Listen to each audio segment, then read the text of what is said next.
You're on. Okay. Well, we're going to start with the first two chapters of the book of Numbers. And I called this lesson, God Organizes His Army. So with that title, let's march on, All right. so to speak, okay? Um, when we talk about God organizing His army, I wanted to use the analogy or some of the terminology that we use for our military today, because we're more familiar with how our military works in our country. And there's some parallels and some language that will help you understand what God was doing with Israel right after he got through giving the Israelites all the ceremonial and civil and moral laws that he did at the base of Mount Sinai. Um, in our last study, we were introduced to the book of Numbers.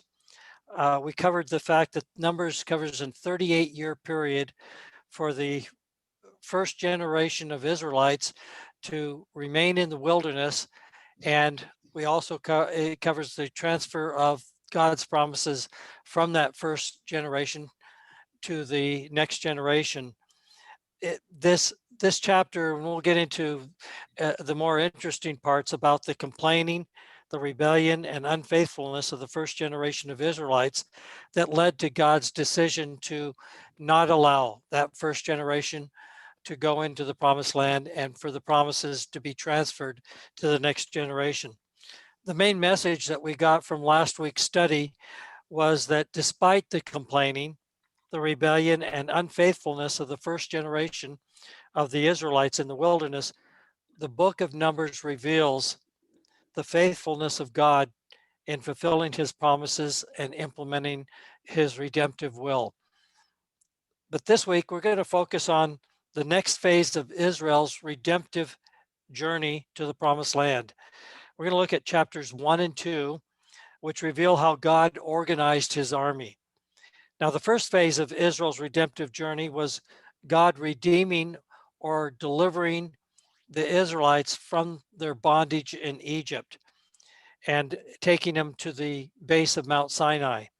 The second phase of Israel's redemptive journey was God giving him his laws from Mount Sinai, and by entering into a covenant relationship, making the nation of Israel his chosen people. And this covenant relationship is the Mosaic covenant, that is a conditional covenant. Blessings if they obeyed God, and curses if they did not. This next phase was God preparing his people to fight and to journey through the wilderness to the promised land. So for the next few weeks, we'll concentrate on how God prepared Israel to fulfill God's promise to deliver them to the promised land. We know that for this generation, it didn't work out quite that way, and we'll get into the reasons why. But tonight's lesson, we're going to focus on how God organized his army. Because these two chapters deal with the military, as I mentioned before, we're going to kind of take terms that we're familiar with today and use them to describe what God was doing with the Israelites to mobilize the army, to prepare the army to fight the battles and conquer the kingdoms in the promised land. The main message I want you to get from tonight's lesson is that God's command over Israel in the book of Numbers illustrates how God rules over his church today by calling, employing, and working through those he chooses to call upon to carry out his redemptive plan. So we're going to see how God, what God did with the nation of Israel is not too different from what God calls us to do in his church in terms of organization, leadership, and some of the ways that God displays his character. The outline of what we're going to cover tonight is how God first moved his headquarters. Secondly, God's selective service. Third, God's organization of his militia. And then God's order of battle. You can see the contemporary terms that I'm applying back to that time. Then we'll have two discussion questions and conclude with our conclusions and applications. Well, let's talk about God moving his headquarters. This is God's transition from Mount Sinai, where he spoke to Moses and gave Moses the law and gave Moses the instructions on how to construct the temple and about the priesthood. And we talked when the people of Israel got to the bottom of Mount Sinai, if you remember, except for the 70 that were up there on the mountain for a short period of time to fellowship with God, only Moses and Joshua were the two that went up on the mountain, and only Moses is the one that met with God on Mount Sinai, and that the people were told to keep away from going on the mountain or they would die. What we see is a transition of God's headquarters from Mount Sinai, where he spoke to God as revealed in the book of Exodus, and then how God, after the tabernacle was built, how he spoke to Moses from the tabernacle. Moses was outside the tabernacle, but God spoke to Moses outside the tabernacle, and that's all described in the book of Leviticus. And now we're going to see how God spoke to Moses in the tabernacle in the book of Numbers. So starting with Mount Sinai, then God at the dwelling at the tabernacle, but speaking to Moses outside the tabernacle, and now in Numbers, God speaking to Moses in the tabernacle. When we look at this transition,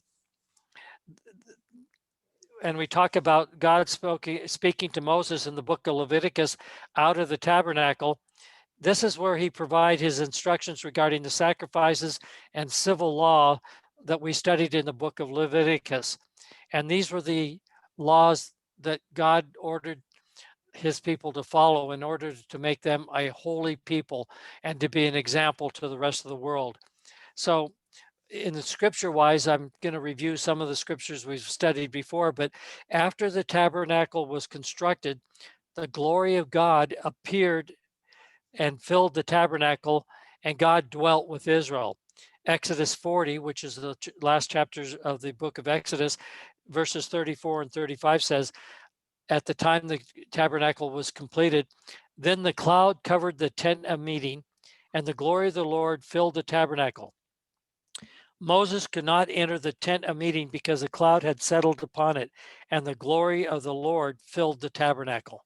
So here we have God making his first transition from Mount Sinai down to dwell in the midst of his people in the tent, in the tabernacle, in the tent of the meeting. And at that point in time, Moses received his instructions outside the tabernacle. It was God's dwelling place among the Israelite people.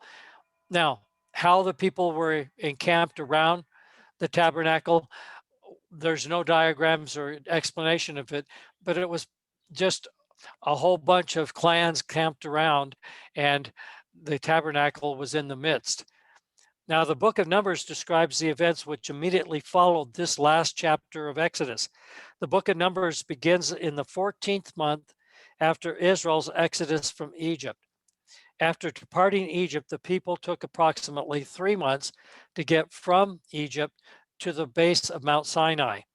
And they remained at the base of Mount Sinai for approximately 10 months.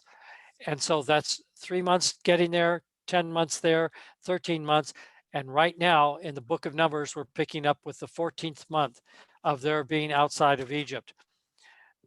So there's just a break of 1 month between the completion of the tabernacle and at the end of the book of Exodus and the beginning of the book of Numbers. Now, in the book of Leviticus, God spoke out of the tabernacle, as I mentioned. However, in the book of Numbers, God speaks to Moses in the tabernacle. The very first verse of Numbers 1, chapter 1, verses 1 says, the Lord spoke to Moses in the tent of meeting in the desert of Sinai on the first day of the second month of the second year after the Israelites came out of Egypt. That's the 14 months. God established his headquarters in the midst of the Israelites and spoke to Moses in the tabernacle. It was his headquarters. I always remember when we were doing field exercise and we had the division commander's tent, you'd go in and Sometimes it would be tent, sometimes it would be a trailer, sometimes in some maneuvers it would be a more elaborate headquarters. But outside the tent was the banner for the general, the stars. And when you went in to the tent, it was a busy with activity, but you always wanted to, when you went into the tent, you always wanted to find out where the general was, because that's the person you went to see, and that's the person you went to pay attention to. God was dwelling in the tabernacle, and Moses went into the tent to talk to God. Now, this is something that God promised before the tabernacle was even constructed. In Exodus 25, verse 22, the scriptures say, there above the cover between the two cherubim that are over the ark of the testimony, I will meet with you and give you all my commands to the Israelites. Here we have God acting like a general, giving commands. And we're going to see it play out in these two chapters of the book of Numbers. Now, so we see that God established his headquarters. He moved it from Mount Sinai, and he moved it into the tabernacle in the midst of the people where Moses met with him. Another interesting thing is, I always remember, because I was mobilized during the Persian Gulf War. That was the first war where General Schwarzkopf was in command of the troops. General Schwarzkopf's command for Central Command was in Florida. And it was a momentous event when he moved his headquarters from Florida into Saudi Arabia. And that's just like any officer, when they take command, they move their headquarters to where the troops are so that he can command them. And so I think the similarity follows. Now we're going to talk about the commands that Moses received from God as the commanding officer of the militia, and that is God's selective service. The scriptures refer to it as a census, but it's a registration of all men eligible to fight in war.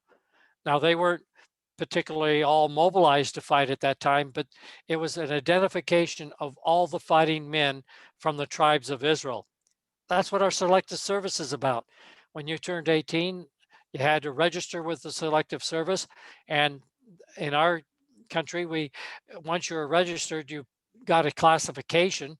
And then if the country needed you, then you were called onto active duty. So the first thing that God did is he had told Moses, take account, a census of all the available fighting men of Israel. This is a war posture, a wartime posture that God is preparing Israel for. In Exodus 38:12, God instructed Moses to collect half a shekel from all the men 20 years old or older as an atonement offering for their lives. If you remember, we studied in Exodus that they took a poll tax, and every man 20 years or older had to give half a shekel of silver, and that created 100 talents of silver. And if you recall, what was that used for?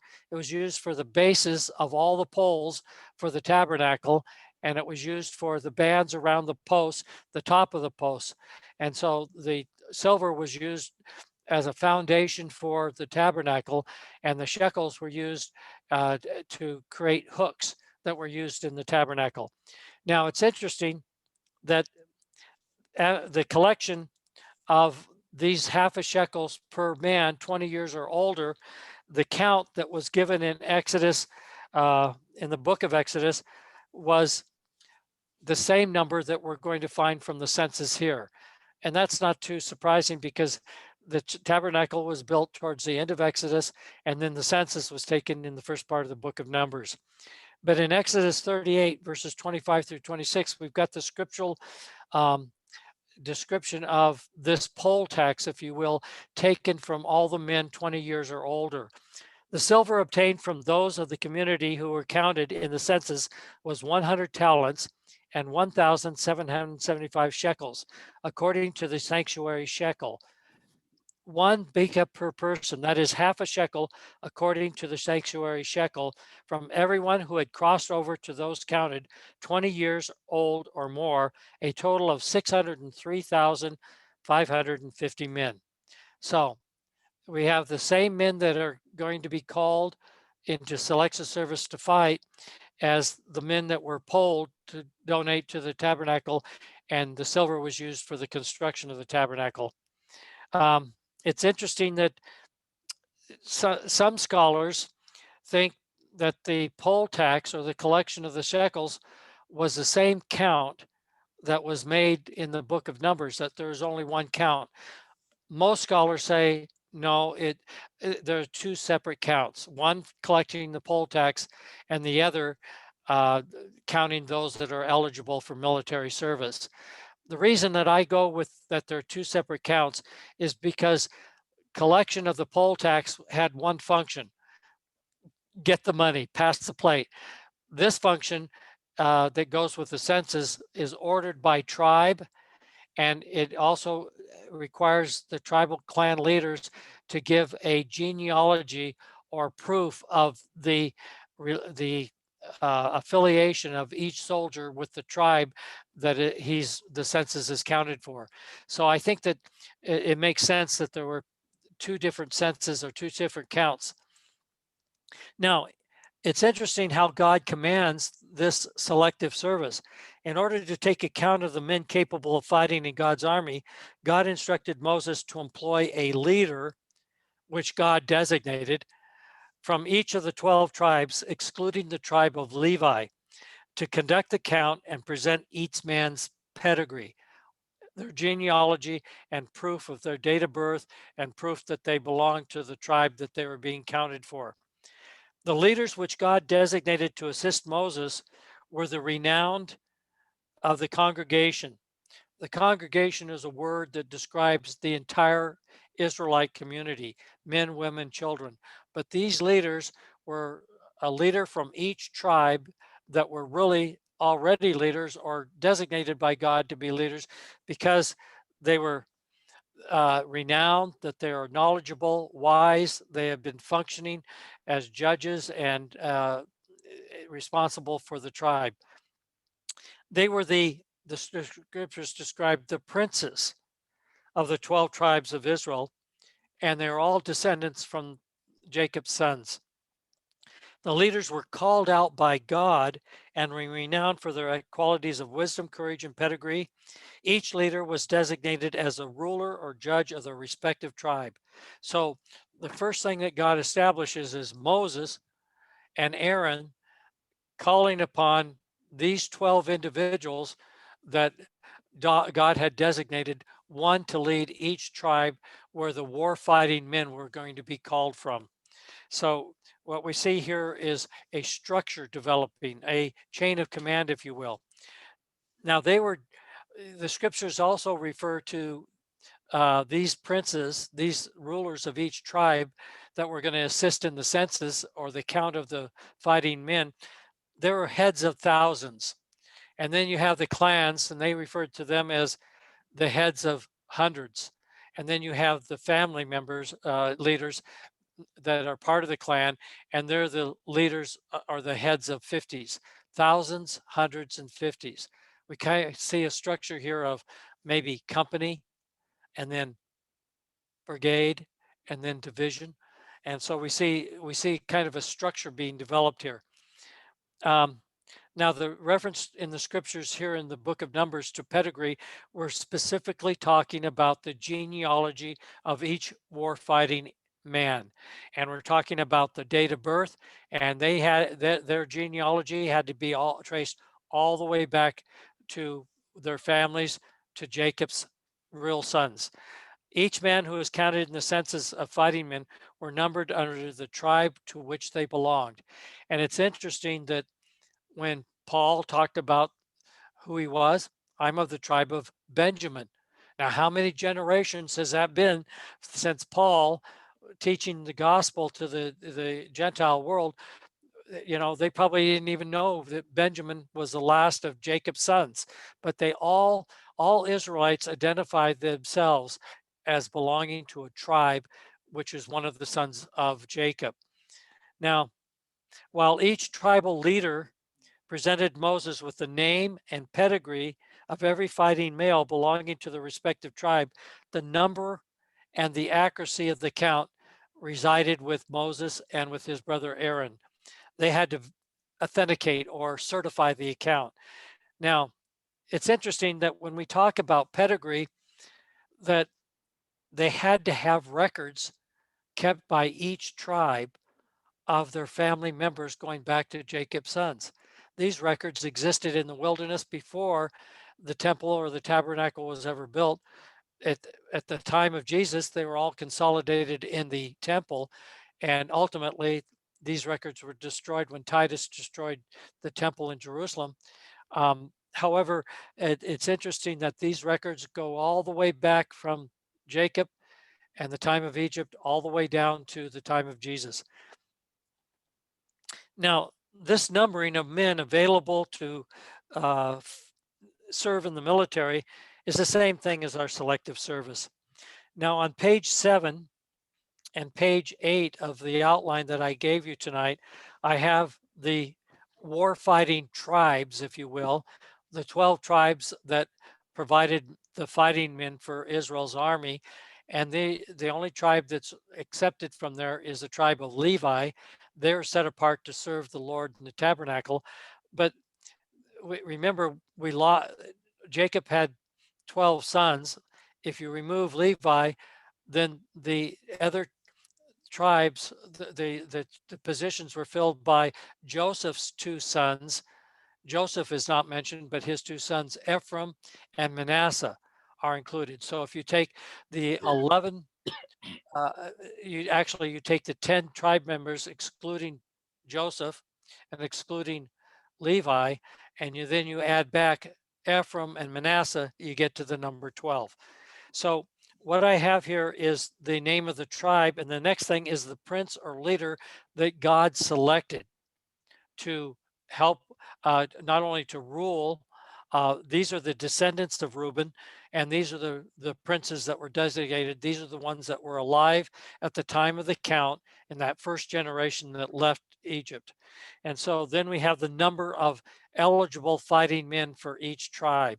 And so, for example, you can go to the firstborn child of Jacob, Reuben, and the prince leader was Elizur, and the number of fighting men in the tribe of Reuben under the prince of Elizur was 46,500 men. So Elizur was a prince of thousands, 46,500 to be exact, and he was the commander. Now, if you take 46,000 troops, well, you have 15,000 in a division, and so you take 46,000 in a modern division. That's probably the size of a corps, not a full army. An army would be any number of corps, but a corps would be an army force that would operate in a theater of operations. So we're talking about roughly 3 modern American divisions of warfighting individuals under the command of Elizur. And you can go right down the line and you can see that the numbers are counted for each son of Jacob, ruled by the current prince designated by God, and the number of warfighting individuals. You get the total count of 603,550, which is the same count that we got from the poll tax that was taken to collect shekels to build the tabernacle. So in Numbers 1, verses 17 through 19, I extracted the summary of what we just covered. Moses and Aaron took these men whose names had been given, and he called the whole community together on the first day of the second month. The people indicated their ancestry by their clans and families, and the men 20 years old or more were listed by name, one by one, as the Lord commanded Moses. And so he counted them in the desert of Sinai. So there we have the available pool of eligible war-fighting men from the nation of Israel. Now, if you translate the number of war-fighting men, and then you leave out the men that are too old to fight, you leave out the Levites, you leave out the women and children that are under the age of 20, you can easily extrapolate that there are approximately 2 million people that were in the wilderness.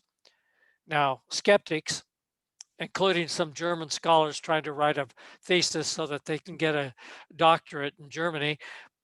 A lot of them say, well, that number is just preposterous. There's no way that the wilderness could ever support 2 million people out there without any agriculture, without any resources to do so. Well, if God can part the Red Sea, God can support 2 million people in a wilderness. It's that simple. The Word of God says that these numbers, and we know from later scriptures and descriptions when Balaam was trying to curse the encampment of Israel from a mountaintop, the Israelites filled the whole valley. It's very, I tend to believe the scriptures literally here in terms of the numbers of people that God was responsible for in the wilderness. And how did God provide them? The manna from heaven, a perfect food that was nutritious, that could be eaten in a number of different ways. And later, after the grumbling, the the quail that he sent to them to provide meat, and he provided water. Moses struck the rock on their way up to Sinai. We see another story where he strikes the rock again, and got water is produced to take care of the water needs of the Israelites. God provided for these people in the wilderness. Now we're going to talk about God's organization of his militia. Let's talk about the chain of command. There's no question from reading these scriptures who's in charge. God's in charge. He tells Moses what to do. He commands Moses to do it. He designates who are the leaders of the tribes, and the leaders of the tribes are identified by name. They're responsible for collecting the census of the secret selective service of all warfighting men, and the community is assembled together, not only just to do the count, but to signify to the whole nation of Israel, this is the tribe of Reuben. It's ruled by Elazar, and these are the war-fighting men. And write down the tribe, so everybody in Israel knew who the leaders were. Each tribal leader, so we know that Moses is the second command. Each tribal leader designated by God was a commander of the 12 divisions as the commander of thousands. So basically, I look at these tribal leaders that were designated by God either as commander of divisions, which are grouped together, or corps in our equivalent size of our military today. Now, each clan leader was the commander of the respective clans, and each family patriarch was the commander of the fighting men within his group. Families fought together. They fought under the command of their family patriarch. They fought under the command of their clan leader. They fought under the command of their tribal leader. They fought under the command of God. And so we're gonna see how this plays out when they actually go and start to conquer the promised land. Now, another thing that God did to organize his army, he grouped the tribes under 4 corps or 4 triads. In other words, he took these 12, and the chain of control is always going to be not more than 5 people. It's very difficult for any leader to supervise more than 5. The optimum is to supervise 3 people. Anything between 3 and 5 is an acceptable span of control. So God, in his organizational ability and command, grouped these 12 tribes into 4 triads or 4 corps. Each group or corps of the 3 tribes had its own standard. It had its own symbol. And each tribe was given its own banner or flag. So just like you can see in the movies when you have in medieval ages or even in the Civil War, you had banners representing the units or flags, you had standards representing the triad or the corps, and then you had the banner or flag representing each tribe. Jewish tradition, not the scriptures, but Jewish tradition holds that the tribal banners corresponded in color to the color of the 12 stones in the breastplate of the high priest. So whatever color the stone was, that would be the color of the banner. Tradition also holds that the standard of the 4 groups or triads were interesting. Think of this. The figure of a lion for the triad led by Judah. The figure of a man for the triad led by Reuben. The figure of an ox for the triad led by Ephraim. and the figure of an eagle for the triad led by Dan.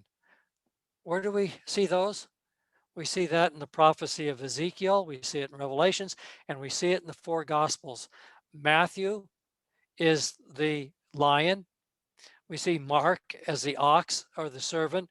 We see Luke as the man, as Jesus as the Son of God, and we see John as the eagle or the Spirit of God. And so very early we see in Jewish tradition the identification of these symbols, that depict the different triads or organization of God's army. Now, like the organization of the military today, the corps were administrative, logistic, and command structures. However, the fighting units in our military are the divisions. You fight at division level, which gets down to brigades and supervisory headquarters, which gets down to battalions. So we can see that God had organized the military in a way that, did we follow God's organization in a way that we structured our military, or did we just learn by experience how to organize our military? I like to think that God's pattern is a good one for mankind to follow.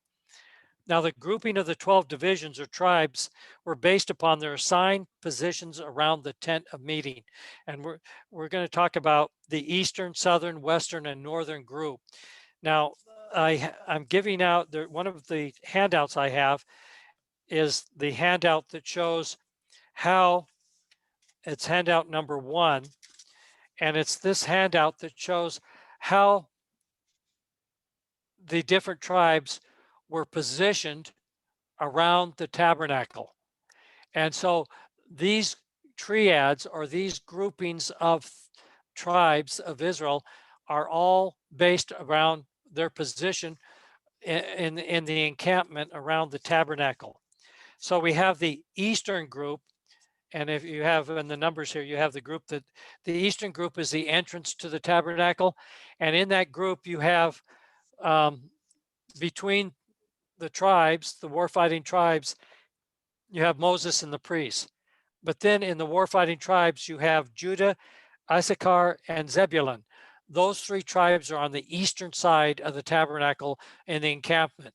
Every time Israel came to an encampment and established their camp, Judah and these other two tribes were on the eastern side. On the southern side, we see Reuben, Simeon, and Gad. And I asterisk the ones that are leading, and in my outline, I underlined which tribal triad was responsible for leadership of that group, or that core organization. And then on the western side, we have Ephraim, Manasseh, and Benjamin. And then on the northern side, we have Dan, Asher, and Naphtali. So these were the triads, these are the organization, and each triad consisting of 3 tribes, warfighting tribes, was under the command of one of the tribal leaders. So when some observations that I can make from the number of warfighting men that were counted for each warfighting tribe and for the groupings.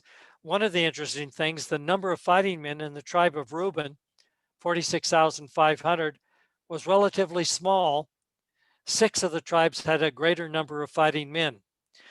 If you remember Jacob in his prophecy, he said that Judah would not excel. Why? I mean, Reuben would not excel. Why? Because Reuben is the one that slept with his concubine. Reuben is the one that violated God's laws. And Jacob said that he would not excel. In fact, he lost his position of preeminence because of his sin that he committed. That preeminence was passed on to the tribe of Judah. And look at the tribe of Judah. It had the largest number of fighting men, 74,600. That reflects the leadership, kingship, and eventually the Messiah that comes out of the tribe of Judah. Then we have the number of fighting men from the tribe of Ephraim, 40,500, and that's greater than the number of fighting men from the tribe of Manasseh, 32,200. If you remember, on his deathbed, Joseph introduced his 2 sons to his father Jacob, and he put Manasseh on the side that Manasseh would receive the blessing first. But what did Judah do? He crossed his arms and blessed the younger son, Ephraim, over the older son. And Joseph tried to correct him, but Jacob knew what he was doing. And this number of war fighting men reflects the blessing of the younger son that Judah had given to Joseph's two sons. Ephraim had preeminence over Manasseh. Now, the other thing you could do, and I didn't want to spend a lot of time on this, but I wanted to introduce the topic, is that you can go and look at the genealogy of how many sons each of Jacob's sons had. How many sons did Reuben have? How many sons did Simeon have? How many sons? And you'll see that just because each of Jacob's sons had a different number of sons, it didn't necessarily follow that the son that had more sons had more descendants when this count was taken. In fact, you have Simeon, I think, let's see, what is it? You had, I think that Simeon had one son, and he had more fighting men than Gad, who had more sons at the time that they left Egypt. In other words, the point is that just because you were a son of Jacob and you had more sons when you left Egypt, when you went to Egypt, didn't mean that you had more war fighting people. God allocated his blessings in his sovereign will to give more blessings to those that he chose to than just to the tribes that had more sons when they left into Egypt. Now, the last thing that I want to talk about in terms of God's organization of his militia is the order of battle. One of the things that's important to a logician and to administrative headquarters is the order of battle. Well, what does the order of battle mean? The number and assignment of the troops, the allocation of the troops. You need to know who you have available for fighting and how they're organized to fight.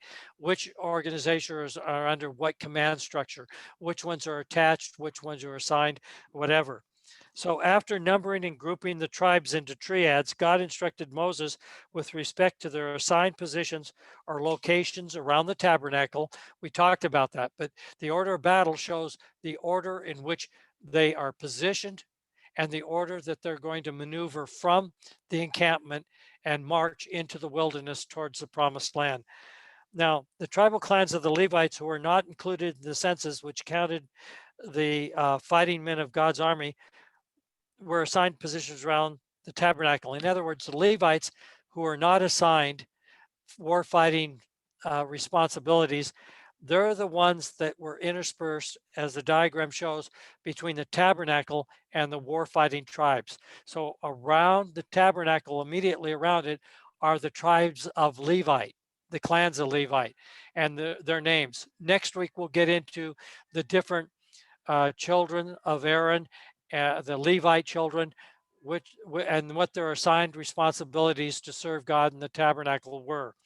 But what we have in Numbers verses 49 and 51 is this order of battle, the structure that God gives in terms of the encampment. The Lord said to Moses, "You must not count the tribe of Levi or include them in the census of the other Israelites. Instead, appoint the Levites to be in charge of the tabernacle of the testimony, over all its furnishings and everything belonging to it. They are to carry the tabernacle and all its furnishings. They are to take care of it and encamp around it. Whenever the tabernacle is to move, the Levites are to take it down, and whenever the tabernacle is to be set up, the Levites shall do it. Anyone else who goes near it, the tabernacle, shall be put to death." The Levites were given the responsibility to take care of the tabernacle and its furnishings. Now, the positioning of the Levite clans immediately around the tent of meeting enabled them to carry out their duties. They were responsible for the tabernacle. They should be closest to it. The second thing is, and it's most important, the placement of the Levite clans between the tabernacle and the other war-fighting 12 tribes was designed to protect and maintain the holiness of God's tabernacle in the midst of the worldly tribes who are designated to fight and to protect the tribes from the wrath of God. Numbers chapter 1, verse 52 makes this very clear. The Levites, however, are to set up their tents around the tabernacle of the testimony, so wrath will not fall upon the Israelite community. It kind of, looking forward, reminds me of why God did not let David build the temple. He was a war-fighting king, and that task was passed on to Solomon, who was saved from having to fight wars and lived in a kingdom of peace that God blessed him with. Handout 1, I've already got that diagram. We've discussed it. It's interesting to note, I tried to, and I found some figures that after you get the Levites that surrounded the tabernacle in the center and the positioning of the war-fighting tribes, they were a distance of about 3,000 yards away from the tabernacle. That's about 10 football fields away. So they were quite a distance to keep them from getting in trouble by being close to the tabernacle and breaching the holiness of God's dwelling place among them. Now, the last thing that I want to cover in terms of the order of the battle is, in addition to assigning positions while the Israelites were encamped around the tabernacle, God also assigned the order for the Israelites to march into the wilderness. The second handout that I have here is a handout that describes the marching order. And you can see that the tribe of Judah that comes from the east side were the very first war-fighting tribes to march from the encampment. They were led by the ark. And if you remember, the ark was covered by a blue covering. It was the only furnishing of the tabernacle that had a blue covering. All the others were covered with the skin of a seal or a manatee skin. The next in line were the northern triad under the command of Reuben. And then we have the western tribe, Ephraim, and followed by the southern, which are the tribe of Dan. So what we have here is God designated a marching order for them to pick up from their encampment when the cloud lifted from the tabernacle and, led by the ark, march through the wilderness in this order. We're going to see how this plays out when they finally get to the promised land, and under the command of Joshua, the ark leads them across the Jordan River into the promised land. So that I tried to use, again, the military terminology that we use today to give you an idea of what God's doing. But I think the critical point is that God was in command of his people, and God organized and commanded the militia and identified those war-fighting people that would be called into service in the future to conquer the promised land. So that's the first two chapters that tell you about this organizational structure. Probably a little bit more detail than you want to remember, but I think it's very interesting because what we see here is God acting as a king, God acting as a commander, and God organizing his people to fight and carry out his plan of salvation. Okay, so we're now going to transition into part 2. So by conclusions and applications, God in his sovereignty chose to include those who is chosen to carry out his redemptive plan. As Pastor said, he works through people. God chose Israel to carry out his redemptive plan fulfilled by Christ through the nation of Israel. God chose and chooses leaders and members of the church today, which is headed by Christ and organized to carry out God's redemptive plan on earth until Christ returns. The church today is chosen by God, and it's organized by God to carry out God's redemptive plan. And we'll probably have a break at some point because I'd like to have some lessons on the church itself and the role of the church. But the major functions of the church is worship of God. The other function is evangelism or spreading the gospel, and the other function is discipleship, helping the members of the church be sanctified until they're glorified by going to the Lord. So God calls the leaders. Pastor is called by God to be the leader of this organizational church of God's people. And so the structure of Israel is an insight or an illustration of the structure that we have today that all carries out God's plan. These chapters in the book of Numbers reveal God's nature of, as Lee said, and as Nelson said, and some of the other comments, Dwayne said, God is a God of order. And also we emphasize that God is personal and intimate with his people. He knows his people, and he guides his people. He's involved in every detail of the people he chooses to serve him. God governed the Israelites as their king and ruler, just as Jesus is the head of his church on earth, and eventually Jesus will reign as king over all of us. So I hope it's for a numbers count, a math class, if you will. I hope that it expanded your appreciation of the kind of Lord that we have. Amen. Amen. Amen. Thanks, Bob. That was great.